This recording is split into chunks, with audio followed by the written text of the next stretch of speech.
अस्सलामुअलैकुम। इस लेक्चर में मैंने डिस्कस करना है deriving the equation for resistor in series. अब ये जो टॉपिक है ये किरचॉफ लॉ के एप्लीकेशन का टॉपिक है। यहाँ पे आपने किरचॉफ लॉ का इस्तेमाल करके फार्मूला डिराइव करना है फॉर इक्विवेलेंट रेजिस्टेंस जब आपके पास मुख्तलिफ रेजिस्टर्स इन सीरीज कॉम्बिनेशन होंगे। तो यहाँ पे मैंने लिखा है कि consider two resistors with resistances R1 and R2 connected in series with a source of EMF V as shown in figure। हमारे पास लेट्स सपोज दो रेजिस्टर्स हैं जिनमें पहला रेजिस्टर उसकी रेजिस्टेंस R1 और दूसरा रेजिस्टर जिसकी रेजिस्टेंस R2 है और ये दोनों को सीरीज कॉम्बिनेशन में कनेक्ट किया गया है और यहाँ पे ये किसी एक बैटरी के साथ कनेक्टेड हैं। तो यहाँ से एक करंट I फ्लो करेगा इन दिस होल सर्किट जो कि हायर पोटेंशियल से नेगेटिव पोटेंशियल की तरफ होगा। तो जैसे फिगर में बताया गया है तो आप यहां पे इसके बाद लिखेंगे a current I will flow through the circuit इसमें करंट I फ्लो करेगा इस पूरे सर्किट के अंदर से और I की डायरेक्शन देखें हायर पोटेंशियल से लोअर पोटेंशियल की तरफ है। तो हमें यहाँ पे इक्विवेलेंट रेजिस्टेंस चाहिए। तो इक्विवेलेंट रेजिस्टेंस के लिए हम क्या करेंगे, Kirchhoff current law and Kirchhoff voltage law का अप्लाई करेंगे। यहाँ पे किरचॉफ करंट लॉ हम क्यों नहीं लगा सकते, क्योंकि यहाँ पे एक ही लूप है जिसमें करंट इस पूरे सर्किट में फ्लो कर रहे हैं। तो मैं यहाँ पे लगा लेता हूं by Kirchhoff voltage law applying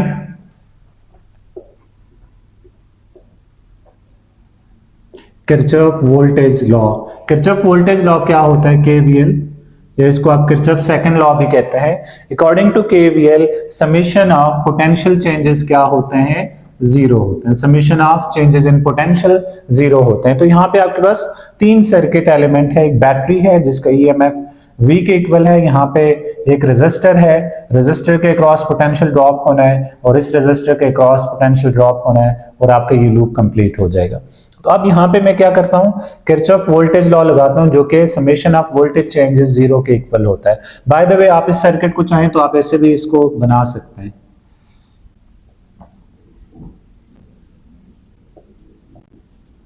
ये सर्किट और ये सर्किट सेम है। पुरानी बुक्स में इस तरह का सर्किट्स होते थे, यहाँ पे R2 है और यहाँ पे R1 है। ये सर्किट आप चाहें तो ऐसे भी बना सकते हैं, इससे कोई फर्क नहीं पड़ेगा।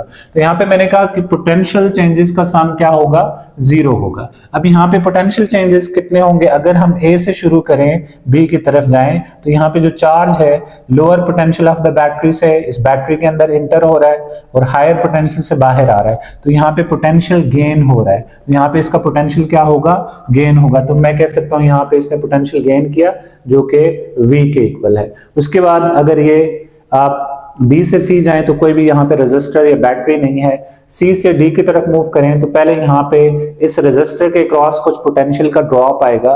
यहाँ पे लेट्स सपोज पोटेंशियल का ड्रॉप आ रहा है V1, इस जगह पे जो पोटेंशियल ड्रॉप आ रहा है वो क्या है, V1। इन दो जगहों के दरमियान में जो पोटेंशियल ड्रॉप है वो क्या है, V1।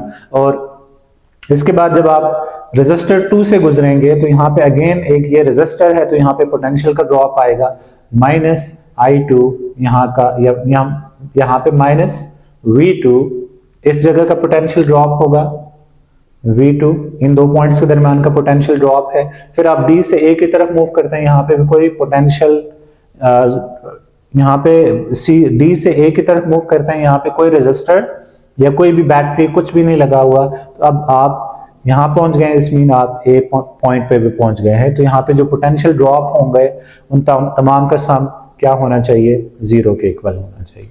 तो अब ये देखें ये दो टर्म्स यहाँ पे माइनस हैं, इक्वेशन किस साइड पे आके प्लस हो जाएंगे। तो आप लिख सकते हैं V is equal to V1 plus V2। ये यहाँ पे माइनस थे, इक्वेशन किस साइड पे आके प्लस हो गए। तो इसको आप इक्वेशन नंबर 1 कह दें। अब आपने ओहम्स लॉ पढ़ा है। According to Ohm's law V is equal to IR होता है। अगर ये V आप बैटरी का V ले लेते हैं तो बैटरी के लिए जो रेजिस्टेंस होगी वो इक्विवेलेंट इस पूरे सर्किट की रेजिस्टेंस होगी। तो आप लिख सकते हैं जो बैटरी की जो पोटेंशियल है जिसको आप इक्विवेलेंट पोटेंशियल कहें, यहाँ पे भी आप चाहें तो EQ लिख लें इसके सबस्क्रिप्ट में, ये इक्विवेलेंट पोटेंशियल है। तो इक्विवेलेंट पोटेंशियल इक्वल होगा I इंटू आर इक्विवेलेंट के। तो इसके बाद ये आपके पास आगे इक्विवेलेंट पोटेंशियल की वैल्यू आ गई, I इंटू आर इक्विवेलेंट आ जाएगा। सिमिलरली V1 इक्वल होगा I इंटू R1। V1 क्या होगा? I into R1। यहां पे देखें जो पोटेंशियल ड्रॉप है इन दो पॉइंट्स के दरमियान में, वो product of current and resistance के इक्वल होगा। यहाँ पे तो करंट दोनों रेजिस्टर में से एक ही फ्लो कर रहा है, यहां से भी करंट आई फ्लो कर रहा है, यहां से भी करंट आई फ्लो कर रहा है। तो यहाँ पे जो करंट है वो क्या है? आई, और रेजिस्टेंस क्या है? R1। इस वजह से मैंने लिखा V1 इक्वल है I into R1। Similarly V2 equal हो जाएगा I R2। तो ये तीन इक्वेशंस हैं, इसको मैं A कह देता हूं, इसको मैं B कह देता हूं, इसको मैं C कह देता हूं। इन तीनों को आप यूज कर लो इक्वेशन नंबर 1 में। Using A, B and C in equation 1, तो आपके पास जो 1 बनेगी वो कुछ इस तरह से आएगी। V इक्विवेलेंट 1 क्या है? V equivalent is equal to V1 plus V2 है। V इक्विवेलेंट की जगह आप I इंटू आर इक्विवेलेंट लिख सकते हैं, ये इक्वल होगी V1 की जगह I into R1, I into R1 होगी, और V2 इक्वल हो जाएगा I इंटू R2। अब देखें इन दोनों में I कॉमन है, या इन दोनों में I मौजूद है, तो हम I को कॉमन ले सकते हैं। I R equivalent is equal to, I को हम कॉमन ले लेते हैं, R1 प्लस R2 आ जाएगा। यहां से I मल्टीप्लाई है, इधर आके डिवाइड हो जाएगा, और R इक्विवेलेंट आपके पास बन जाएगा R इक्विवेलेंट या I R equivalent divided by I is equal to R1 plus R2। तो ये I के साथ कट जाएगा, तो यहां से आपके पास R इक्विवेलेंट बन जाएगा R1 प्लस R2। अगर आपके पास दो रेजिस्टर्स हैं और वो दोनों सीरीज में लगे हुए हैं, तो इस तरह से आप उनकी इक्विवेलेंट रेजिस्टेंस निकाल सकते हैं। और अगर आपके पास ज्यादा वेक्टर्स हैं, दो से ज्यादा रेजिस्टर्स हैं, for more than 2 resistors, for n resistors हम कह देते हैं, for n resistors, R equivalent क्या हो जाएगा? R1 plus R2 plus R3 plus R4, ऐसे करते करते Rn तक का सबका सम हो जाएगा। ये इस तरह से आप n रेजिस्टर्स की इक्विवेलेंट रेजिस्टेंस निकाल सकते हैं। यहाँ पे आपने एक चीज का ख्याल रखना है कि यहाँ से जो इक्विवेलेंट रेजिस्टेंस मिलेगी वो तमाम रेजिस्टेंस के सम के इक्वल है, तो हर एक इंडिविजुअल रेजिस्टेंस से इक्विवेलेंट रेजिस्टेंस ज्यादा होनी है। तो ये बात आपने याद रखनी है कि R equivalent is greater than each and every resistance, और ये सबके सम के इक्वल हो जाएगी। इसके बाद मैं बात कर लेता हूं driving the equation for resistors in parallel. अगर आपके पास रेजिस्टर्स को पैरेलल में कनेक्ट किया जाए तो उनके लिए इक्विवेलेंट रेजिस्टेंस का फॉर्मूला क्या होगा, उसको हमने डिराइव करना है। तो यहाँ पे मैंने लिख लिया है कि consider 2 resistors with resistances R1 and R2 connected in parallel to EMF source V, कि आपके पास दो रेजिस्टर्स हैं R1 एंड R2, उनकी रेजिस्टेंसेस हैं और उनको आपने एक सोर्स ऑफ EMF जिसका पोटेंशियल V है उसके साथ कनेक्ट किया है। तो अब इसको आपने इसके साथ इन दो रेजिस्टर्स को कनेक्ट किया है, तो यहाँ से एक करंट फ्लो करेगा टुवर्ड दीज 2 रेजिस्टर्स, और ये करंट I जब पॉइंट A पे पहुंचेगा तो यहाँ पे करंट के लिए 2 रास्ते बनेंगे। एक करंट का कुछ हिस्सा डाउनवर्ड जाएगा और कुछ हिस्सा अपवर्ड जाएगा। लेट्स सपोज रेजिस्टर R1 की तरफ करंट I1 जा रहा है और रेजिस्टर R2 की तरफ करंट I2 जा रहा है। ठीक है, तो ये बात मैंने यहाँ पे लिखी है। When current I flows toward point A, it will split into I1 and I2. I1 will flow through resistor R1 and I2 will flow through resistor R2. तो I1 करंट रेजिस्टर R1 से flow करेगा, I2 current resistor R2 से flow करेगा। अब अगर आप यहाँ पे KVL लगा लें, KCL लगा लें, किरचॉफ करंट लॉ, तो किरचॉफ करंट लॉ ये कहता है कि किसी भी जंक्शन पे जो समेशन ऑफ करंट है वो 0 होता है, या फिर जितना करंट उस जंक्शन की तरफ मूव करता है उतना ही करंट उससे अवे मूव करेगा। लेट्स सपोज यहाँ पे देखें, ये एक जंक्शन है, A पॉइंट एक जंक्शन है, तो इसकी तरफ करंट I1 फ्लो कर रहा है।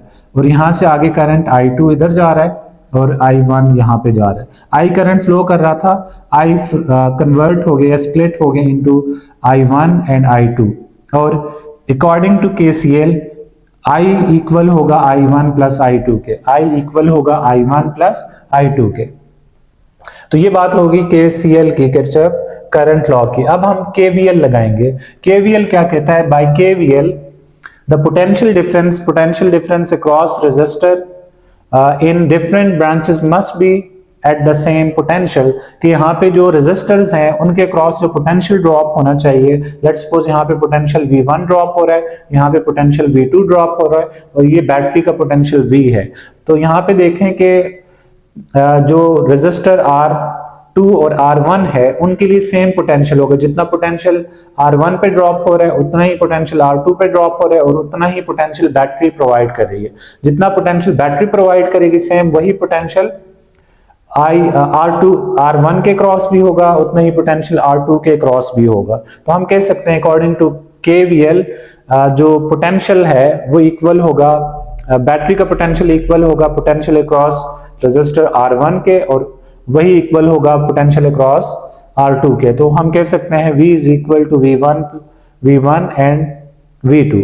तो बैटरी का जो पोटेंशियल है वही पोटेंशियल R1 के क्रॉस भी होगा, R2 के क्रॉस भी होगा, क्योंकि आप देख पा रहे हैं कि ये दोनों को एक जैसा पोटेंशियल मिल रहा है। अब आपको पता है कि हमें पता है कि जो करंट होता है बाय ओहम्स लॉ क्या कहता है? ओहम्स लॉ कहता है V is equal to IR होता है। अगर हम यहां से I के लिए एक्सप्रेशन निकालें तो I इक्वल होगा V over R, I equal होगा V ओवर R के। तो ये तो देखें बैटरी ने जो करंट भेजा वो करंट है, इसको हम इक्विवेलेंट करंट कह देते हैं। जो करंट बैटरी ने भेजा वो करंट या टोटल करंट है।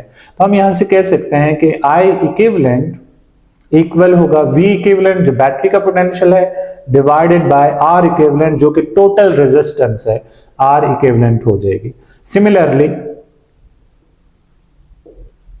I1 इक्वल होगा V1 over R1 and I2 equal होगा V2 ओवर R2। तो ये सारी वैल्यूज आप इक्वेशन 1 में पुट करो तो equation 1 implies that I equivalent is equal to I1 plus I2 हो जाएगी। I इक्विवेलेंट की जगह आप क्या लिख सकते हैं? V इक्विवेलेंट जो कि बैटरी का पोटेंशियल है, बाय द वे इसको आप V इक्विवेलेंट कह दें, divided by R equivalent. I1 की वैल्यू क्या है? V1 ओवर R1 एंड इसकी जगह I2 की जगह लिख सकते हैं V2 डिवाइडेड बाय R2। ये वैल्यूज यहां से मैंने इस इक्वेशन में पुट कर दी हैं। तो अब देखें, अगर आप इक्वेशन 2 से ध्यान से देखें तो जो बैटरी का पोटेंशियल है और जो potential across resistor R1 and resistor across 2 के है वो सारे आपस में इक्वल हैं। तो हम यहां से अगर V इक्विवेलेंट को V कह दें तो ये भी V हो जाएगा, ये भी V हो जाएगा। तो हम यहां से इन दोनों में से V को कॉमन ले लेते हैं, तो V over R equivalent is equal to V को अगर कॉमन ले लें 1 over R1 plus 1 over R2 आ जाएगा। यहां से हमने क्या किया? V1 यहां पे क्या है? V1 is equal to V2 is equal to V, और ये इक्वल है V इक्विवेलेंट के। तो सारे की जगह V1 की जगह भी, V2 की जगह भी, V इक्विवेलेंट की जगह हमने V लिख लिया और V को इन दोनों में से मैंने कॉमन ले लिया। तो ये V और ये V आपस में कट जाएंगे। तो हमारे पास जो फाइनल एक्सप्रेशन बनेगा वो क्या है? 1 over R equivalent is equal to 1 over R1 plus 1 over R2 आ जाएगा। तो ये आपके पास इक्विवेलेंट रेजिस्टेंस का फॉर्मूला है for resistors in parallel combination. ये क्या है? Formula for equivalent resistance for two resistors in parallel. अगर आपके पास मोर देन 2 रेजिस्टर्स हो, फॉर n रेजिस्टर्स हम लिखें फॉर n रेजिस्टर्स, ठीक है। n रेजिस्टर के लिए फॉर्मूला क्या होगा? 1 over R equivalent is equal to 1 over R1 plus 1 over R2 plus 1 over R3 and ये आगे ऐसे चलता जाएगा, चलते चलते प्लस 1/Rn हो जाएगा। तो ये टोटल इक्विवेलेंट रेजिस्टेंस होगी फॉर n रेजिस्टर्स। और आपने यहां से एक बात याद रखनी है कि जो इक्विवेलेंट रेजिस्टेंस होती है वो जो सबसे स्मॉलर रेजिस्टेंस है उससे भी कम होती है। Equivalent resistance is also smaller than, ये जो इक्विवेलेंट रेजिस्टेंस है ये क्या होगी, वहां पे मौजूद सबसे छोटी जो रेजिस्टेंस होगी उससे भी स्मॉलर होनी है। ये आपने एमसीक्यू के लिए याद रखना है। अगर आपने यहाँ पे लेट्स सपोज हमारे पास कोई से भी एक क्वेश्चन हम कर लेते हैं कि R1 इक्वल है 5 ओम्स के एंड R2 इक्वल है 10 ओम्स के, तो R इक्विवेलेंट क्या होगी, तो हम लिखेंगे 1/R equivalent is equal to 1/5 plus 1/10 हो जाएगा। यहां से आप एलसीएम ले लें तो R equivalent 1/R equivalent is equal to 10, देखें एलसीएम के लिए क्रॉस हो जाते हैं, 10 प्लस 5 डिवाइडेड बाय नीचे एलसीएम आ जाएगा। बल्कि आप इसको ऐसे कर लें, इसको अगर आप 2 से मल्टीप्लाई एंड 2 से डिवाइड कर लें तो यहां से हो जाएगा 2 प्लस 1 डिवाइडेड बाय 10, तो ये हो जाएगा 3/10। और ये क्या है असल में 3/10 इज 1/R इक्विवेलेंट। 3/10 क्या है, 1/R equivalent is equal to 3/10। तो इसको रेसिप्रोकेट कर लो तो 1/, बल्कि R इक्विवेलेंट इक्वल हो जाएगा 10/3। 10/3 सम 3 पॉइंट समथिंग के इक्वल हो जाएगा, 3 से ज्यादा हो जाएगा। तो आप देख पा रहे हैं कि सबसे छोटी जो रेजिस्टेंस थी वो 5 थी, सबसे बड़ी 10 है, लेकिन इक्विवेलेंट क्या आ गई, 3 आ गई, जो कि जो सबसे छोटी रेजिस्टेंस है उससे भी कम होगी। तो ये बात आपने एमसीक्यू के लिए या फिर शॉर्ट क्वेश्चन के लिए याद रखना है। तो ये जो पैरेलल एंड सीरीज कॉम्बिनेशन है ये शॉर्ट क्वेश्चन के लिए इंपॉर्टेंट टॉपिक हो सकते हैं। होप सो आपने ये लेक्चर यहां तक समझ लिया होगा। अगले लेक्चर तक अल्लाह हाफिज।